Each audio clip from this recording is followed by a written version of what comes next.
3. Hello, everybody. Welcome to the Karla Dawn Live Show. I'm Karla Gordy Bristol, and I'm happy that you've tuned in today. So by the post, you know my guest is my cousin. You may not have known that part, but Robin Terry. She is the chairwoman and CEO of the Motown Museum in Detroit, Michigan. Hi, cousin. I'm so excited. This is fun to have you here. Right. My post does say this location is the Motown Museum, but we're actually in Century City, California, which is just outside Beverly Hills. Nice to be here. So it's nice good and to warm. have you. Isn't it? The weather's been great. Yeah. This was beautiful. Yeah. I mean, back home, I think it is. They're probably somewhere in the 50s, and they're in the midst of like rainstorms for the next 2 days. So I'm happy to be here.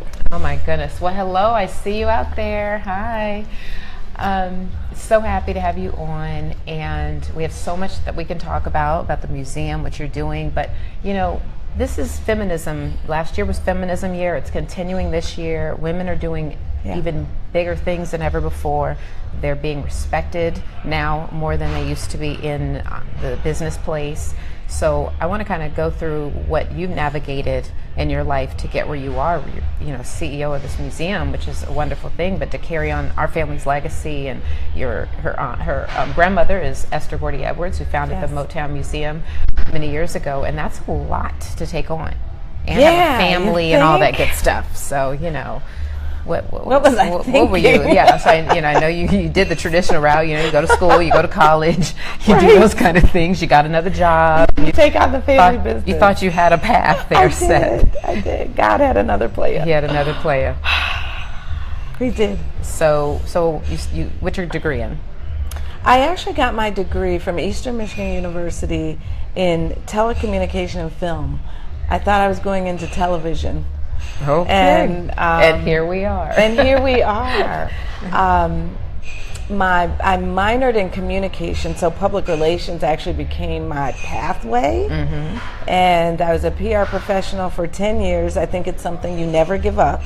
So I'm constantly, writing and handling talent and just like things that are just now innate for me. But I did that for 10 years for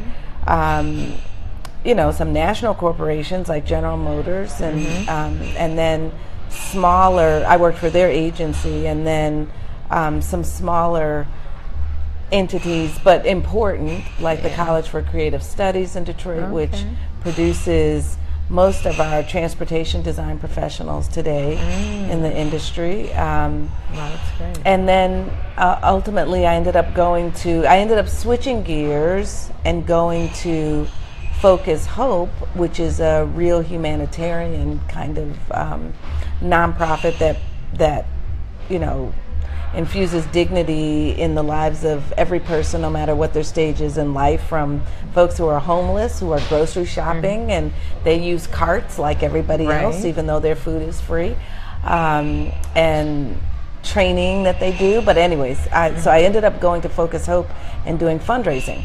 Okay. And I was a major gifts officer there, and that's where I, kind of got my little wings in the fund development world, and all of it was preparing me for Motown Museum.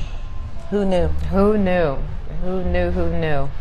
I love that. That's some great experience, though. Yeah. And I always say to people that whatever you start doing early in life, they're the tools that you're going to need for whatever path you end up finding that passion area, and you're going to take those resources. Because some people say, what does this degree have to do with this? That? Well, and it does apply. I think it is. I think our great grandfather said, "No lesson learned is ever wasted." That's right. And that my life has been that. Every experience I've ever had, prepared me for the moment I'm in today. And so, wow. I So just you're go with juggling. it. Yeah, multitasking is involved, juggling, all that. Absolutely. Lots. That's an understatement.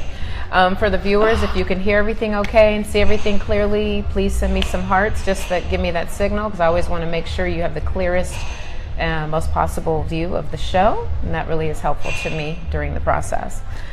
And we're actually at a hotel in Century City. And it's very the nice. Intercontinental. The Intercontinental. I'd like to give them a shout out. And we're in the restaurant, which is beautiful. The day is sunny and bright in Los Angeles. So, and thank you. The hearts are letting me know you can hear me and see us. Oh, we love the hearts. You can hear us and see us, and you're enjoying it. So that's great. I love it. I love it. And any questions you have about the Motown Museum, any discussion we have, her career path as a woman, how she made it through. Oh, wow, they're flooding the hearts. I know. Feel free to post those questions, comments, anything you like on there. And after the show, we'll both be able to go in and address those. Okay, perfect. Yeah. Who knows? At the end, we might just grab the phone and answer a few right on the spot, because she has to catch a flight. I do tonight. So get her while you can. But it's late. I got time. Get her while you can. She's always moving and grooving. So wow, that's really great lesson, because we like to educate, motivate, and inspire people, especially the youth and then young women, and let them know that even if it's something you're not experienced in or you don't know anybody in that field, just like you say, learn lessons. Listen. What stood out to you that helped as a young girl, would you say? I mean, Esther was a great help to everybody, because she's always talking and sharing information. I think, between my mother and Fawn Donaldson and my grandmother, I think both were fearless in their spaces, right? And they created their own paths, sort of operated with their own rules to some degree. And so I think I've inherited a taste of that. I think Mama Esther Gordy Edwards, she just always instilled in you that you were as good as anybody else, if not better, right? Okay, if not better, I like that. To never underestimate yourself, or never allow yourself to think that you're not worthy of something or don't belong somewhere, that you just show up there. And she would say, when in Rome, do as the Romans. Go in first, evaluate, see what folks are doing, and then, and then do your thing. Find your place. Find your place and in do it. it to the best of your ability. Yeah. And so I think that's been a little bit of what I'm doing. I'm in an interesting space, where for me a lot of it is learning as I go, right? Yeah, because you didn't train to run a museum. I didn't train to run a museum, didn't plan to run a museum, but thanks to my grandmother, thanks to our great-grandparents, who, said, you're as smart as anybody else. Pops would always say, God gave you the same senses as everybody else, so you can navigate. If you trust your senses, you can navigate. You don't have to have all the answers. And that's what I had to get comfortable with. There are a lot of people smarter than me, a lot of people, that have other skills that might appear to be more suitable, but this is a space God's planted me in, and so I just have to trust what I know and use my logic, use my instinct, my intuition, and you let those things guide you, and you get there. And so in everything you did, from your first job moving forward, is that kind of the tactic you took with it? Oh yeah, intuition has always been my friend.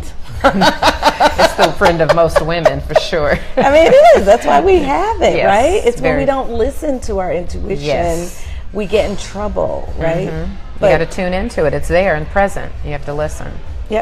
And then not just use it to find out something. You need to know if someone's doing something. Find something that can help you navigate to where you want to be. And sometimes it's just giving you, a little pause. I don't need you to stop, but I need you to take caution, right? And then other times it's like, no, I need you to stop. Don't go there. So it's either a yellow flag or a red. Right, or it's go with everything you got, go. Or right? go for it. But you got to be paying attention to it. And it could takes you to the next level. It's kind of that stepping stone, I would say, to the next thing you have to do. So how many different jobs did you have prior to? And you had to quit your job, make that decision to take on the museum too. So what's that process? So in my PR career, certainly my work at the agency and my work at CCS were the most significant. And then Focus Hope. And then I made my way, prior to that, I was actually a marketing director for a national restaurant. and I managed all of their. I didn't know you were in the restaurant. I working, right? It's this awesome company out of actually San Diego, Paragon Steakhouse Restaurant. Okay. And so I opened a bunch of their restaurants in the region, Midwest region. But that's in that field of public relations. Oh, yeah, so it's all similar. Yeah, it all kind of works together. But those were really my jobs, my professional jobs. And you would love doing that when you were in that field. Oh, without question. Without question. And some of those skills, they live with you forever. You never stop using them. It's great skills to have. Yeah. So especially in this age of social media. And I know you don't do maybe as much personally with the social media, you focus on the museum work, but everybody's about social media today, and it's all about marketing and promoting yourself. And connecting to people who connect with what you're doing, connect with your brand. I mean, all of those things, like I said, they led me to this place and time. Right. And they aid me in what I do every day, because I didn't know this was what I was put here to do. Yeah. Most of us don't know where we're going to end up. Yeah. But learn and take in, and all that information will direct you if you flow with it. Yeah. Agree. So you're marketing and your PR, and you're doing all that, as well as the and CEO raising money and raising funds. I mean, that in itself is a career. Yeah. Being a fundraiser for charitable organizations. And I learned from, a woman, Eleanor Jositis, who was a co-founder of Focus Hope, which came out of the riots in Detroit, and finding ways to, to support and again provide dignity and access for people who had no entry point into society. So a lot of people who were homeless, had no financial resources, but she believed with Father Cunningham that they were entitled to everything that everybody else was. So they created Focus Hope as a place that was safe, that supported folks of all different races, religions. It was a safe place, and you could have dignity there, having access to everything everybody else had. Great. And I got to learn from Eleanor. I got to work directly under Eleanor for at least a year before she passed away. So I've had wonderful women between my grandmother, my mother, and Eleanor Jositis. I've been blessed to work with some very strong, wonderful women who contributed a lot to the world. And role models is very important to have. Yeah. And my grandpa, Fuller Gordy, and your grandmother, Esther Gordy Edwards, are the oldest two siblings of 8 children. And they were very close. Absolutely. Very, very close. Absolutely. Everyone in a family links up to certain siblings, and they were the two. They were the two. She was the oldest female, he was the oldest male, and they were very close growing up. And funny that they both stressed on mentoring and supporting others and giving back and helping. Volunteerism was so key for Aunt Esther. Yeah. I mean, we had a 3-hour conversation with me about that. So it's just something about, I guess that's a lesson they both soaked in that was very powerful to them. Yeah, that was, this, one of the Gordy family philosophies, right? It was push up, pull up. So as you push up and create new pathways, chart new pathways, you pull somebody else behind you. And so that showed up in things like mentoring and just creating opportunity for other people, to experience what you have. Right. That's true. Yeah, you got to lift, pull, and not be selfish with it. Be very... Sorry, we are in a restaurant. We are. Open space to the public. And they're opening now. It's open. It just opened, and we have people flowing, and a beautiful garden outside over here on this gorgeous day. Very nice. It is. Yeah. Are we on the time? We're not. Okay. So that process of navigating in business, did you have obstacles being a woman in those positions you were in? Because they seem like powerful positions. The short answer is yes, and yes. I think, but again, my grandmother, she just prepared me for a lot of it. I remember Mom Esther saying to me, you're going to go, she would always encourage me to get on boards. And most of the boards were white, and they were all men. And she would say, get on these boards. And she said, you're going to have ideas, and you're going to voice an idea, and nobody will listen. and then somebody else will repeat the idea, and suddenly it's the best thing in the world, right? And it's like, but did I say that? Is that what I said? And I mean, I watched that, and I learned how you have to be, you just have to know how to navigate. I understood that I might be in that situation. I don't have to get upset because you didn't hear me the first time. But I know I drove it. Right? And I know if you want that line of thinking, then you've got to come to me and ask, all right, what are you thinking about? Right? What was that?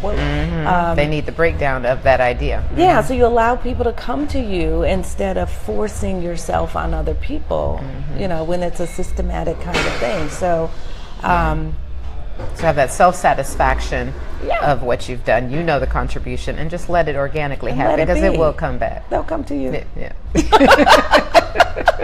They want more. That's right. So a good idea. They know the source. Right? They know the source. Absolutely. They may not reveal it to everyone, but sit back and they'll come saying, hey, what do you think of this? What do you think of that? And so be patient. Stay cool. Just stay cool and consistent. Just stay consistent. So so because that's tough. That's a tough area for a lot of people. I dealt with that myself, and some people want to immediately be like, hey, I did this, or what. Just kind of, it's hard to sit back when you're making a powerful difference to the bottom line at your business and your company. But in the end, it will come around. That's what you were finding through your different areas. Over it always time, will come around. It makes its way back to you. So, you just gotta stay planted, and it works out. You must be a very patient person. I wasn't. I some people think I do have a lot of patience. I think I've grown a little bit impatient. Right? That can hurt. But I think my spirit in general is rather patient, forgiving. I hope it is. But I could probably use a little bit more. I know patience does help in any scenario, but people try you every day. I think it's like hard. You got to be open to learning, and I think our family, that's one of the things that. Again, that probably comes from pops. Right? Some great being lessons open from the family. to learning so that you are not, nothing is matter of fact. So for me, if somebody has an opinion about something, I want to understand that. Now, it still needs to pass my logic sniff test, right? But but I want to be open. I don't want to be narrow-minded that I only see my way to do it or accomplish it, because you're not going to be successful the world doesn't for long work like that way. that. You have to be open. So anyone that has that mentality, if they look back at their history with that, it's not working. It's only going to take you so far, and you're going to crash and burn. Somebody else always may have a better perspective, but what you lay your head down on the pillow at the end of the day, whatever that is, you've got to be okay with that. And I think I just did this interview with Google, and they asked, as a woman leader, what do you think is most important for a woman to understand? And I said, you've got to get comfortable with who you are, period. Because everybody has an opinion. Other people will have their own ideas, agendas, opinions. We think you should do it this way. We think you should do it this way. And you can't lead that way. Somewhere you have to put your stake in the ground and say, somebody else might do it differently, but this is how you're the leader. I'm doing it, and you got to be okay owning that. And that's hard for us because as women, we tend to be people pleasers. Yes, that's a general nature. Of women, it's how we're created, and so when you lead, certainly you want to be open to other ideas, but there are those times where you have to say, you know what? It's the decision I'm making today. So, right. I think women, I agree with that, and I think women tend to have a little more fear in that because it's hard to get to a position of power as a woman. So when you reach that, you don't want to mess it up, and you don't want to make the wrong decision, and so you're a little more kind of like you maybe not. You want to let the man kind of chime in a little more to make sure. You're right. You really have to stand up. So you've taken the philosophy, because you've navigated your way well, to just kind of, you believe in this, stick to it. You listen. There are times when that's the position you have to take. There are other times you have to be more fluid and you have to How do be you more navigate the accommodating. difference? How does someone know when they need to? I think when you have deal-breaking moments, you have moments that may conflict with your values, or there's moments where you your team needs you. They just need leadership, right? So you got to step in. And I think those moments just show up, and when they do, you respond. Right. It just, I don't know, you know when to do it. It's that intuition. Right. It all comes down to the intuition. That intuition That's tells key. you, That's key. You know when to do it. And I think the other thing is, as women, we tend to want to be liked. Everybody wants to be liked. You want to be special, and leadership doesn't afford you that all the time. No, it's a tough position to be in. Yeah, you gotta really want that. You can't please everybody. Nope. You really can't please. If you try to please everybody, you're going to mess up the program. Doesn't work. But if you're successful, people will like you. You'll please the people that matter in that scenario. And then when you're successful, it seems that everybody wants to like you. Yeah, so, I would agree. Yeah, you have to navigate that. That's a whole other thing. Now, you're pretty good at keeping a good team and navigating who needs to come off that team, who's good to bring onto the team. And then coming from a family that we come from, it's an extra special situation to have to navigate that as well. What are the motives between people trying to connect to the Motown Museum and that legacy and that history? So how do you work that? I think that's probably one of the things that's most challenging for me, because I get connected to people, right?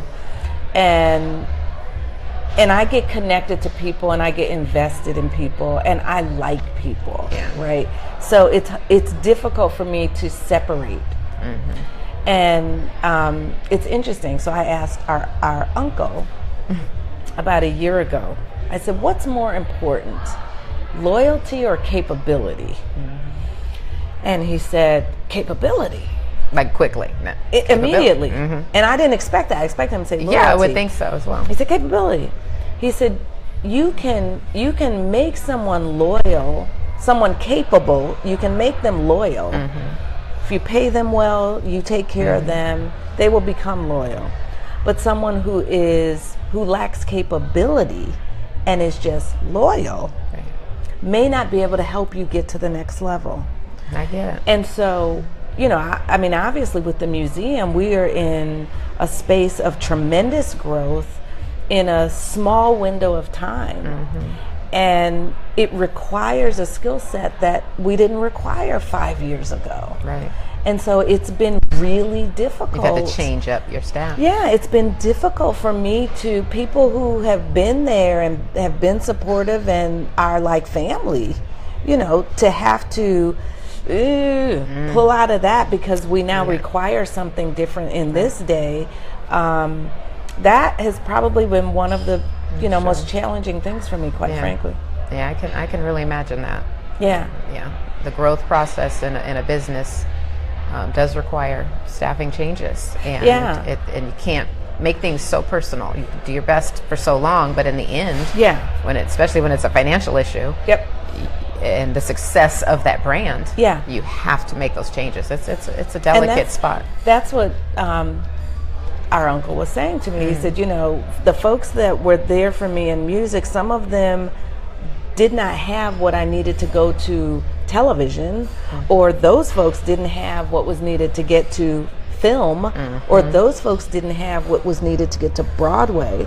And so if you allow yourself to get bogged down in all the relationship, then you'll never get there. You're not going to get to Broadway. Exactly. I mean, it's it doesn't mean you can't cherish those relationships, right? But you have to know when to to bring some other people on board. And hopefully those people that maybe can't keep up to the next level can understand that perspective. It's important that people hopefully are, that's why we do the show. We want our viewers to think of these different perspectives when they're in that scenario, and maybe they'll see the other side and understand more.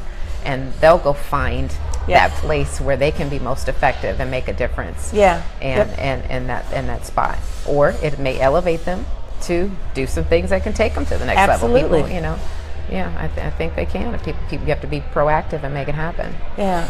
They can be very capable.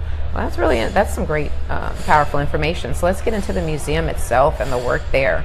The Motown Museum. Tell us a little bit about. I know the story. Yeah. About how it was founded by Aunt Esther. So you could tell that part. My Aunt Esther, her Mama Esther, grandmother, founded the Motown Museum by collecting a lot of the outfits and lyric sheets and items that the artists were just kind of thinking was not valuable at the time. They were finished with a show. It could be a hat, it could be Michael Jackson's glove, whatever it may be. Yeah. And she found a way to collect and save those. And Uncle Barry's like, whatever, you want to do that, go have it. And it turned into housing it at the original location where Uncle Barry started Motown, Hitsville, USA, in Detroit, on West Grand Boulevard. Yep. What's the address? 2648 West 2648 West Grand Boulevard. It's a very famous location. Yeah. Is now an expansion project, which we'll talk about. And so you took over after Aunt Esther passed away. And when she was here, you really got involved, heavily involved when she was still living. But now that she's passed on, you're really carrying on. I mean, you are carrying on her vision, her dream, her passion, and taking it on yourself.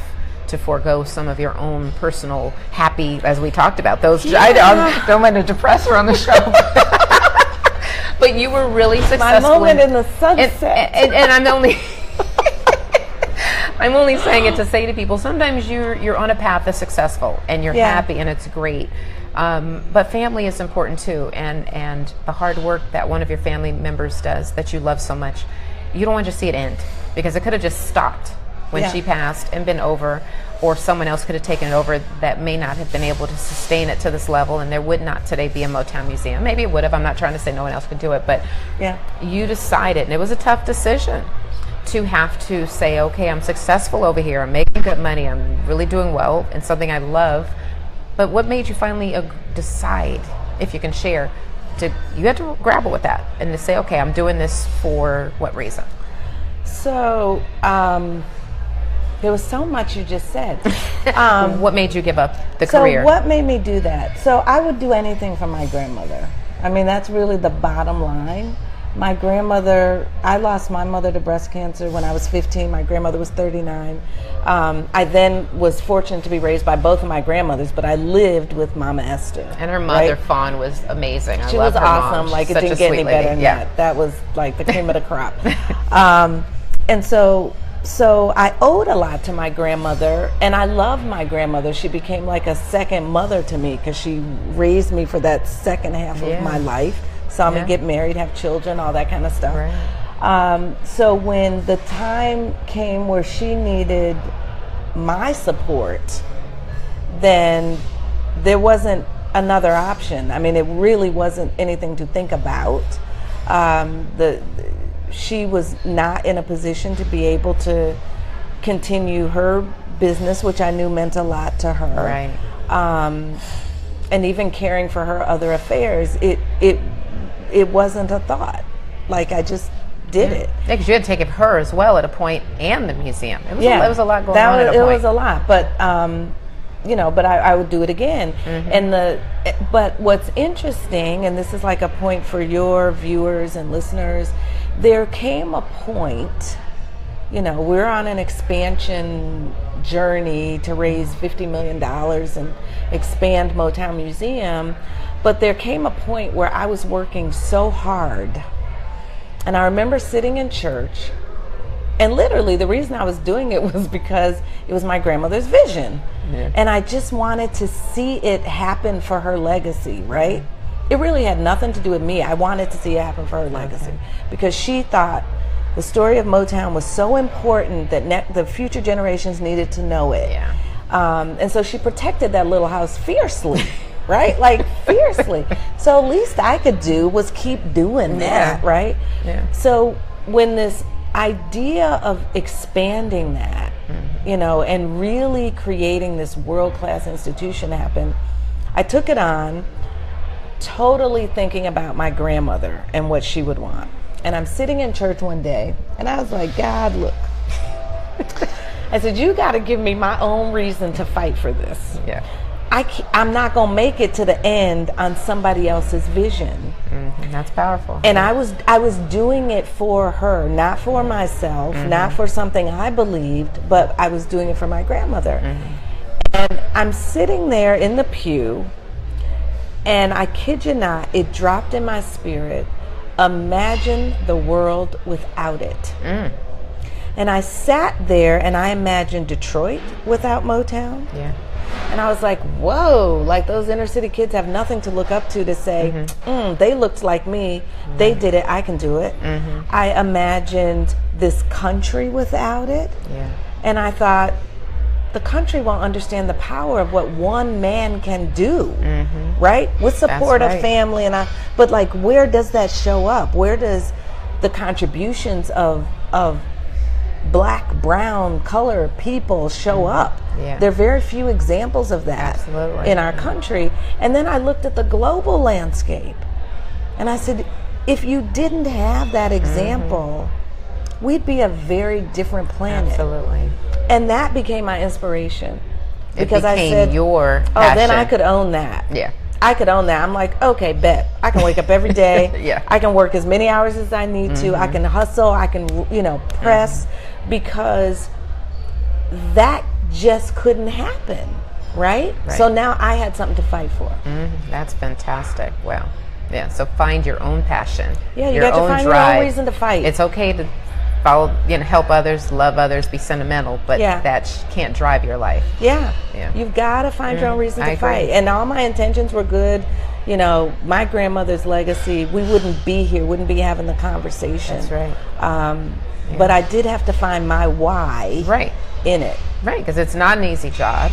Yeah. And you have anything you try to do far from easy. Yeah. And you have to have drive and passion and heart into something, whatever it may be, because it's going to be difficult and challenging. Yeah. And to pull through those challenges, if you believe in it and think you're making, and that's a big, powerful difference. Of course, the story of Motown, to preserve that is huge. I mean, it's global.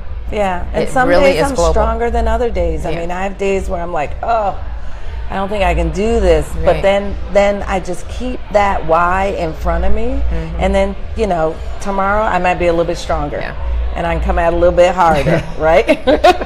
Well, you got to dig deep, because right now you're in this $50 million fundraising campaign for this enormous expansion at the site of the original building. You've bought up several properties, and I don't know what else is going on there, but it's about to turn into the state-of-the-art museum with interactive things and all kind of wonderful things we can't probably get into, but people will see something they've never seen before. It will be a world-class entertainment and education destination. Today, it's one of the, it is considered the #1 international tourist destination in Detroit. So people come from all over the world to this little bitty house. So whether it's artists, I mean, this week alone, Demi Lovato was there this week. We had a week where we had everybody from like Jay Leno, Andrew Lloyd Webber, Beyonce, Jay-Z. I mean, like all in a week. Wow. Like it's a they place. want to feel and experience that original building, that story that affected their life. It means so much to them to journey back to that place where they're the icons, the folks who charted the path Stevie for Wonder, them. Smokey Robinson, Diana Ross and the Supremes, the Miracles, all these artists, Martha Reeves and the Vandellas. That's their birthplace. That's where they were there, touching those walls and instruments and sleeping, staying and writing those hits. I mean, magic happened in that space, and and what came out of it changed this world. It shaped our culture. I mean, it was transformative. And so people come there. So what we're endeavoring to do is to take that and put it on steroids and make it this, musical wonderland that inspires people with the story of Motown, inspires future entrepreneurs, future creatives. Like, it's not a place to just come look at stuff on the wall and learn history. Which is fine for those places that have it, but but that's not what this is. It's an experiential place where you are immersed in music and creativity and nostalgia and possibility for the future and seeing your own greatness. Like that's the goal of this museum. I love that. And you'll leave highly educated and a new person, I think. Probably you come in feeling, okay, Motown story, I know what it's about. Let me just kind of see some things about, let me go see the piano where they may have written. Let me do these things. But when you leave, you get that and a tremendous amount more that you can apply to whatever you're doing, probably in entertainment or music. Or, you'll get. I mean, you'll get the traditional things. You'll see Michael Jackson's hat and glove. You'll see the original recording studio. So all of the historical sort of artifacts, all of those kinds of things are in place. But layered on top of that is state-of-the-art technology and innovation that allows you to become the creator, right?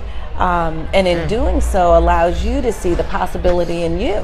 Right. And I think that's the new wave of museums, and that's really building on the spirit and legacy of Motown, not just the history of Motown. No, that's it. The educational part of it is key. Yeah, not and just our visual. Family, our family's legacy. The Gordy family was an enterprising family. Absolutely. And just learning the lessons and the philosophies that they embodied and perpetuated throughout Motown that allowed people to be successful. That's right. We want to share that with the world. They did. We would hear stories upon stories from our grandparents and parents of how to do things. The philosophy. There is a Gordy philosophy. Right? There are. There are many. That Pops Gordy and grandmother and all. I mean, he owned a grocery store, printing shop. My grandpa and your aunt. I mean, your grandmother. Our grandparents had a printing shop together. The Gordy print shop. The grocery store. The Booker Gordy T. had a Washington grocery store. Yeah, I mean, they were very entrepreneurial, and this is long before Motown was started. Yeah. And that's what a lot of people don't know. So, yeah, those tools were instilled. We think about things like, pop-up businesses and incubators and crowdsourcing and crowdfunding as if they are new concepts. Right. And they're not. They're not, yeah. Our family did all of that. Motown was the perfect example of a startup, a pop-up business. Crowdsourcing is what our family did by having the Burberry Co-op, where they, had their own collective and put money in and borrowed it to start businesses. Like that's genius. It's not new. It's genius, and it was going on back in the 50s. Yep. Yeah. Absolutely. So, the great tools. Well, this is just going to be so amazing to see. I can't wait till it's done. But to get it there, I mean, you have a lot of people that are passionate about Motown, a lot of celebrities, a lot of just general people that, I mean, I run into them all the time. And when they just have that conversation with us as offspring of that legacy, they get so excited. And to see some of those people want to come and put money in to reach this $50 million goal to preserve this museum, that legacy, is so exciting. They're so passionate, and they're coming and want to be on the beginning of that movement and be a part of it and be involved in these planning stages financially. And that, I mean, that must be just so wonderful to see. This is a project that's been well received. Motown is so loved around the world that you have companies like Ford Motor Company, who is our lead sponsor, and UAW Ford, and they have put millions of dollars into this project. And right now we are in a space where, it's those folks that really want to be leaders in this and want to invest in this story and have recognition at a level that's really leadership. That's right. That today we're looking for, but there'll be opportunities for everybody to get have involved. their part of it. Everybody, there'll be a place for everybody to plug in. To say I was part of the expansion of this enormous Motown museum project. Yeah, this beloved part of our culture, really, our music culture, our history. Motown is such a unique force that I don't know in our lifetimes if anything else has played as big a part shaping who we are as a culture. Oh yeah, I mean it's one of the, it's like the branch that has many arms that has branched off and helped, touched, influenced, shaped, or the root, I should say, that has many branches. And it's just affected the lives of so many. I mean, everybody just about, no matter where you are in the world, has a Motown story can relate. Exactly. Doesn't matter how much money you have. I mean, Motown had Yeah, and unique quality. Yeah, and there's so many museums out there that people do not have any connection to, but they go and they're interested. So to have one that affected your life in some way or that you're passionate about, I mean, I think it's exciting. So kudos to all those people that jumped in and they're already involved in investing. If anybody out there is interested in being involved in the financial stage of this, or knows donors that are passionate about Motown, the history, or just love to support something that they want to see carry legs for many, many, many years to come, they're free to go and donate to the Motown Museum. This is all coming from me. She's all passive about it over doing her work, but I'm pushing because it's. I don't want people to miss the opportunity. You know, there's those situations where people see it and they know it and they go, yeah, I want to do it, and then it's like, we reached our goal, we're gone. We have this whole plaque or wall or whatever, and you missed out. What? Wait! I got $10 million. I got $5 million. You know, and it's like, we'll take it, of course, but you want to get in earlier too. Well, and they're unique. I mean, we're at a space where there are unique naming opportunities, and those are not unlimited. Yeah, right? And they have a room named after you. Have a floor, a plaque, a brick, something, a bench. Yeah. I don't know. There's all kind of opportunities. And being at the beginning of something, like this is mind-boggling to think that anybody wouldn't see how enormous Motown is, that legacy, that story, that history. And, it's you got to jump in and be a part of it. It's one of those once-in-a-lifetime opportunities definitely to get behind something that really was a game changer, and something that goes down in history but also continues to contribute. Right, so it has a life. Absolutely. And you have rare opportunities in your lifetime to support. You really something do. Like that. And some people just have money that they donate just to things just because, but they don't have any kind of a connection like this. So I love that. So I'm gonna stop my push there. You know, do it in the name of Karla Dawn. Karla Gordy Bristol sent you. You know, we're going to donate because Karla Gordy Bristol told us about it. Right. But there'll be lots of parties and celebrations as it gets closer. Yeah. What's the time frame now? What are you thinking? It's when we raise the 50 million. Yeah, okay. So once you raise we will keep going, and we will exceed that. Because we want to build nice, healthy endowment, so it's there and for years and years and years. The educational aspect of it. Social media is always changing. I know you guys are on the forefront of that. You've got great team people working, so it's exciting. Very so folks exciting. Can follow us on Facebook, Twitter, Facebook, Twitter, Motown Museum. MotownMuseum.org is our website. And the Facebook is Motown Museum. Yes. See a lot. They keep posts on the Motown Museum Facebook page all the time. Become a member. Yeah. It's another great way to be involved. That's really, you can join. How much is it to become a member? $45 to become a member, and that's annual membership. It's unlimited visits to the museum. You get, That's great. Not prizes, but gifts from us. Maybe you get to bring a friend. You get discounts, invitations to $45 events. for the year to be a member of the Motown Museum. It's enormous value. Yeah. At minimum, even if you do that just to support it, and when you're in town, you come through. But Absolutely. You can say I'm a member of the Motown Museum. And it's a really cute card. I know. In fact, is it the card that I posted? It's a nice. It is. So on the post for this show, there's a card she's holding that Robin is holding, and that's the card you get. That's nice. And does it say I am Motown on it? Is that the hashtag? I think it does. So there's the hashtag I am Motown as well. That I like. That's very cute. Yep. So that really, to me, owns being a part of something. Absolutely. Of that history. Yeah. And then I mentioned all the artists. I didn't mention our Uncle Marvin Gaye, too. We got to make sure he's in there. He's definitely part of that original history. I know. Exactly. I can't end the show without that. And now my mother, your auntie, Iris Gordy, is... what's her she's position on our the board? She's one of our trustees on the board. So Mom is a trustee on the Motown Museum board, so she's actively engaged in what you're doing. And then at one point you had a West Coast, because we are in Los Angeles, we're in the West Coast, and committee doing some things to help and assist. She chairs our committee. She put me on the West Coast committee. I was to advise on whatever. Yeah. Help wherever, but whatever we can do on the West Coast. For those watching that are here and want to get involved, reach out, let me know. We put together any kind of fundraisers or rallies, meetings, brainstorming, things like that are always welcome, right? Absolutely. And then we take that over to the lady here, Robin. We just keep it going. Keep it going. Look, this is an all hands on deck effort. I know. I love all this work behind us.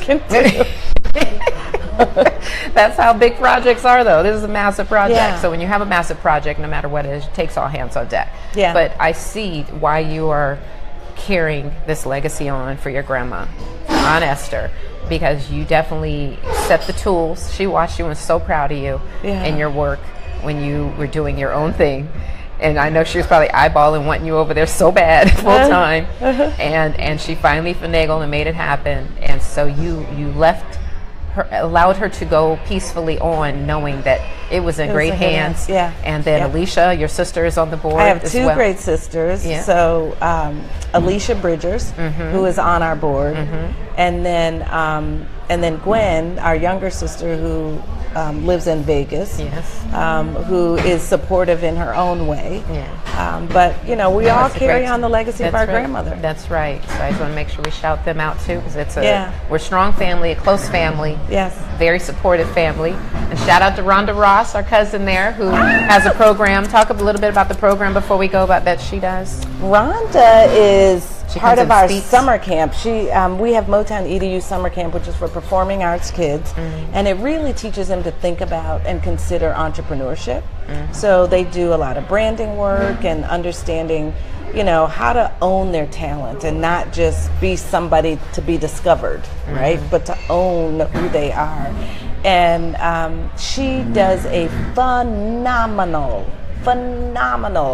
job working with our students. Week 2, they collaborate on an original song, and she gets down in there. I mean, she rolls up her sleeves and does a lot of arranging work and producing, and really invests a lot of her soul into the students. And they're so fortunate to have somebody like that. Rhonda's very talented. She's a singer. She travels all over the world singing. Entrepreneur. Her son Rafe is amazing and talented as well, who travels and performs and things with her. But that's great that she's doing that with the museum, and that program for the youth is just remarkable. It's on the spirit of Motown. It's a remarkable program to help the youth. So if no one in Detroit knew about it, or anywhere in the area, come on out. And sorry for the noise, but they're doing a changeover here for a party. But so Motown EDU. So they have a whole program there, which is nice. Yeah. So I love it. I think anything else you want to talk that I didn't cover? I tried to cover as much as I can, because we could sit here. I see hearts going. I love it. We love the love. That was an Alicia thing. I know, that's it. It must be her. Alicia. Maybe that's Alicia. Could be. Cousin Alicia. This is the sister here. So everybody, I hope this has been informative, interesting. We love that all the fans of Motown. Definitely our Uncle Barry. We wouldn't be, here talking about this if it wasn't for him and his vision and his legacy, and then for his siblings who wanted to support his vision. So it's all a sign of being supportive, of your family members. You got to help friends, family, be supportive. When someone needs a hand, they have a great idea, don't just shush them aside or just say, I don't have it. Try to do your best to work it. If you personally don't have it, find some way to help with the resource, your connections. I mean, I just don't get it. I always work to help people in any way I can. And if I can't, then I'll connect them to someone else that may be able to. But it just makes no sense to me for no one. And we grew up like that. We grew up like that. And I think that also, speaks to the success of all those businesses our family had, and the success of Motown Museum. And Mom and I do the Friends of Fuller Gordy. We're all doing our areas to carry on our family legacy, and I just love that. And I love that you were here. You were here for work and business, and I just snatched her in on my show. I just said, you're doing my show. But I want to say one last thing, and that is, whether it's Motown Museum, whatever it is in your community, support our cultural institutions that are telling our life stories. No different than what you're doing with your dad and Strike Fest. We have to keep these. We have to tell our own stories first of all. So we need to narrate our own stories, but we have to support the institutions that are doing that, because that's our culture. That's right. And it's the only thing that our kids and their kids will have to look to understand the strength that they come from. And my dad had a quote, and he said, if you don't know the strength you come from, you won't believe the strength you have. And that's everything for me, right? You won't believe it. Our children won't even believe that they are as innovative, creative, as strong. True. You have to believe to make it happen. As enterprising as they are, if we don't do our part to support, sustain these cultural institutions that tell that story. That's so accurate. That's so accurate. You got to be able to believe you can make it happen, and so many of the youth don't, because of where they come from, where they grow up, or their environment doesn't show them that. Yeah. So it's so important. Yeah. And your father, you referenced your father, that's Robert Bullock. Robert Bullock. Esther Gordy Edwards' son, Robert Bullock, is her father. You're trying to connect how we're all related. I know you're wondering. I know everybody's like, how are they cousins? I said earlier, my grandfather, Fuller Gordy, is the brother to her grandmother, Esther Gordy Edwards. There we go. And so my dad and her and mom, my mother, Iris Gordy, my cousin Iris, are first cousins. Yes, and we're the best of frick like and this. frack. They were Frick and they frack. did everything together. But it's funny because my grandpa and your grandmother were like this, frack. and then their children. Oh, that's interesting. Yeah. Their children became the same bond. Yeah. And then I think Alicia and I, as You kids, all were were like frick and frack. Alicia and I Yes. were like this frick and frack growing up. Same age, same. You were little. Absolutely. You were so little I was then, the you know. little one, Then when she grew up, then we were good. Then I got old. I was like, became the okay, older one. she can hang with us now. Oh, I know. We're still young. This you look was fabulous. fun. I This was love so that much I got you fun. here. I know, and I miss my Detroit family. It's like I want to come all the time. I'm always saying, get me some stuff there. I'll come out there. I want to connect and do, because Aunt Esther, and I will end on this, would grab all the cousins and we'd be put to work in the museum as kids. Absolutely. I don't care if you're nailing something on the wall, moving desk around, painting something, pulling up carpet, whatever she wanted done, she had a way. There's something for you to do. And when I was at Michigan State, I used to stay with her on my breaks, and we'd go to do political scene things, and we'd be at the museum. Yep. And I remember distinctly when Michael Jackson made his donation. I think it was 1988. 150,000, which I don't know, $1,000 was big. You know, everybody was all big about it. It was huge. It Michael was Jackson. that and the hat and glove. Yeah, That's what made he it so donated big, a hat and yeah. glove. So it was a big, big frenzy in Detroit at the time in '88. And I remember we had to get that museum ready for Michael. Yep. She was cracking the whip on us. Michael's coming, get this. What do you think? We had to be creative, and we got this big wall. I mean, it was just so hands on deck. That's what we did. We showed up and did what we had to do. That's what for family the is success about. of the family, and at the crack of a whip. No, I'm kidding. That is true. If I don't clarify that, they'll be like, really? Was she? All I needed was her to say it firmly and give me a look, and that was like, ooh. Right. It's getting done on Esther. And she's the calmest. She was the calmest person. Where she said, well, do you think that if you put that there, that this is, and make you feel like you just did the most ridiculous But you thing. found this. But you feel like you just did the most ridiculous thing ever, and she delivers it so calmly to you, and you're just like, okay, maybe I'll reevaluate that. Okay, But she made you better. She Yes. made you better. The Our Uncle lessons. Robert, I always remember what people say to me. I don't know what it is, but our Uncle Robert said, having her as a sister made you crazy because she was so critical and tough. And he said, but because she had gone to college and she had lived such a life, right? She had a way of seeing your possibility. Like she could see further down the road than you could see for yourself. I got it. And so she was constantly Getting pushing you there. to do that and be that, right? And when you couldn't see what she saw, When you it couldn't was see like, it, you resisted. Yeah, but yeah. if you allowed yourself to go, she made you better. And that is, That's true. I'm very grateful Absolutely. for my grandmother's, wisdom. you know, and the resistance, yeah. right? Yeah. Because it made me better. And she always won that battle. Yeah, there was she'd always win that battle. yeah. So we'll leave it at that. On that note, It has been so wonderful having This you was- here. yeah. And hearing your story and your transition through the workplace and all. It's just been lovely and fun. We're going to have a little bit more fun off camera before she gets on the plane. Yes. And like I said, any comments, questions? I love the faces. Look at this. They're cracking. Somebody's cracking up with us. That must be Alicia. that is probably, yeah. And you know, any comments, questions, any information you need to know, I'm going to post the website again on there. If you know any people that want to be a part of this movement to help support the museum, you know what to do. Yep. So Send them our way. thank you. Love you so much. Yes. It's all about it. We're the huggy kissy family. That's what We they call are. the Gordys, the huggy kissy Gordys. So please go out and make somebody smile today. And if it's evening, nighttime where you are, or early, bright morning, because we have Australia viewers, London, Yeah. all over, make somebody smile. It really hits their soul in a positive way. And be kind. That's Spread right. love and kindness. That's so important today, especially.